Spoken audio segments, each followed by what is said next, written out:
Welcome to ATP. One thing to know about the Philippines is that the Filipinos are deep into folklore.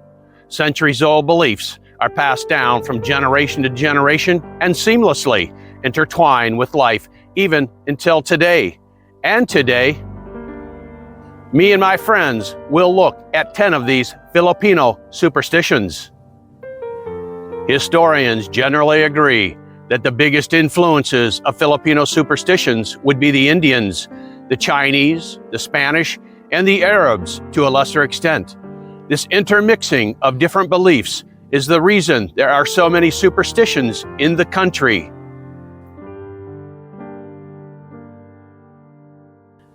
Dreams are harbingers of truth. Everybody has dreams, and it's not an uncommon thing at all. However, according to elderly Filipinos, dreams are more than just fleeting images of the night. They're glimpses of an ethereal realm where signs and symbols carry weight. Filipinos believe that there are certain dreams that could possibly unfold future events, prompting a mix of apprehension and anticipation. For example, if you had a dream about someone losing teeth, it conveys a dark interpretation that someone you know might fall to their death. It can even go as far as knowing who it might be if you remember the person who lost teeth in your dream. This is why elders advise that if you encounter this dream, you shouldn't share it with other people and immediately pray for the person. On the other hand, if you dream about a loved one who has passed away, it means that they're looking after you from above.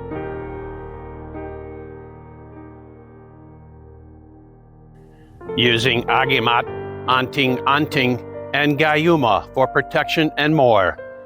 Elders refer to them as agimat, an amulet or talisman that can protect you against evil forces. While wearing it as a necklace is the most common thing to do, some would tuck an agimat discreetly inside their pockets for protection. Anting, on the other hand, is similar to an agimat, but still entirely different. Yes, an anting can give you protection like an agimat, but what makes it different is that, according to elders, it has the ability to give you powers. While an agimat is basically a pendant with symbols, an anting can be anything from a stingray's tail to a grain of crystal to even a bullet. It's believed that possessing an anting can give you supernatural abilities such as commanding without force, invincibility, or even prolonging your life. Raining while the sun is out signifies mythical creatures. Raining while the sun is shining, also known as sun showers, is not something that happens all the time, and not a lot of people get to see it, in fact. While there's a scientific reason why it happens, Filipino elders have formed a superstitious belief for this rare phenomenon, and it involves mythological creatures. Often put off as a joke, it is believed that when a sun shower occurs, it's most likely that an aswang, shape-shifting creature, is giving birth. And depending on who you ask, one will also say that a tikbalang, a creature with a head of a horse and body of a human, couple is getting married. Because a sun shower is deemed weird, people from around the world have their own interpretations, from foxes getting married to an unknown hole in the heaven. Clearly, the Philippines is not alone on this one.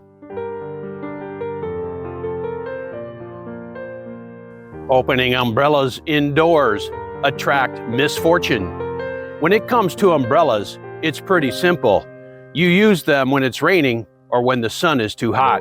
However, there are curiously stubborn ones, specifically children, who try opening umbrellas while indoors. Elderly belief explains that doing this will bring your household bad luck or misfortune, as you'll be shielding yourself from good luck coming to you. Additionally, it can potentially offend good spirits in the house. Although this is the initial belief, many Filipinos now use this superstition to prevent young ones from breaking or damaging objects inside the house. Some adults won't even use the superstition and just say, "Sige ka, may lalaglag na butikib dyan," which means, "Go ahead, a lizard will fall on you." And almost immediately, the kids will close the umbrella from fear.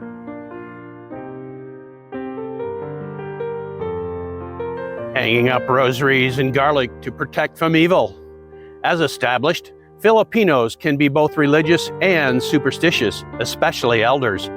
In this case, rosaries and garlic go hand in hand for protection against evil entities and negative energies. Hanging them by the entrances or windows is the most common practice. You'll often see this in provincial towns compared to the city, as townfolk are more likely to rely on prayer and superstition. This belief is also done to repel mythical creatures such as Chanek, which is a vampiric creature with a baby's body, and Tik-Tik, a shape-shifting creature with an elongated tongue.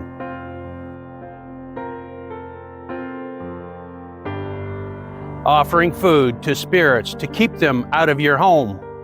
Normally, leaving food of any sort is done when visiting cemeteries where loved ones are buried.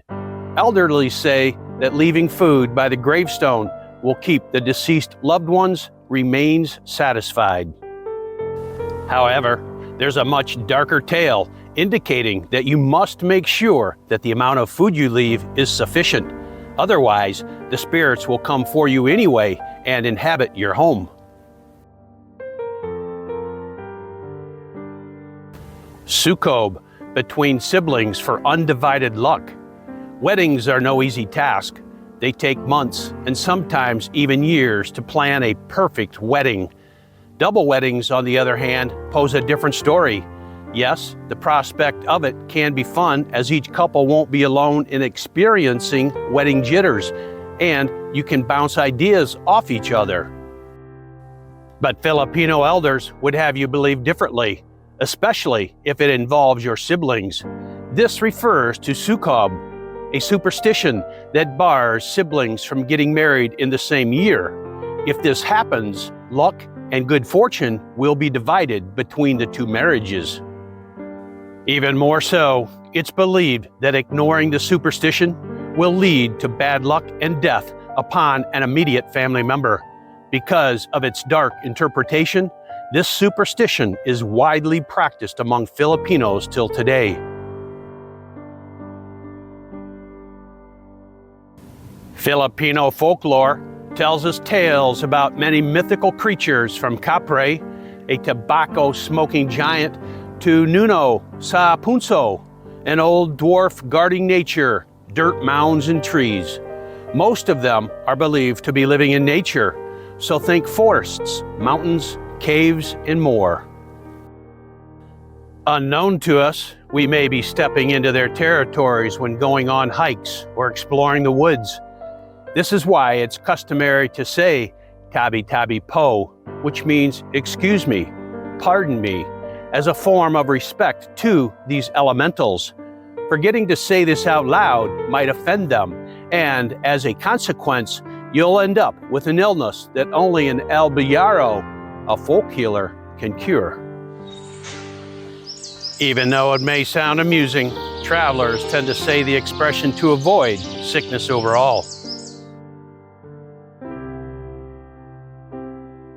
The number of steps of staircases at home should not be divisible by 3. Enter a Filipino household with a staircase and begin chanting oro, plata, mata, taking one step up with each word. Most likely, upon reaching the top step, the chant will end with either oro or plata. This is because many Filipinos will go to great lengths to avoid ending in mata, which denotes bad luck. The 2 preceding words, on the other hand, obviously denote good fortune.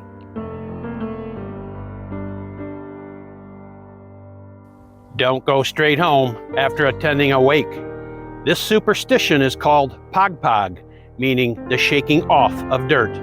In the context of a wake, it means going elsewhere after attending the wake before heading home to shake off the spirit of the deceased, lest it follows you home. Superstitions surrounding wakes are among the most widely practiced by Filipinos still today. Another is that the family of the deceased should not drop off visitors at the door upon saying goodbye, as it symbolizes dropping them off at their own deaths.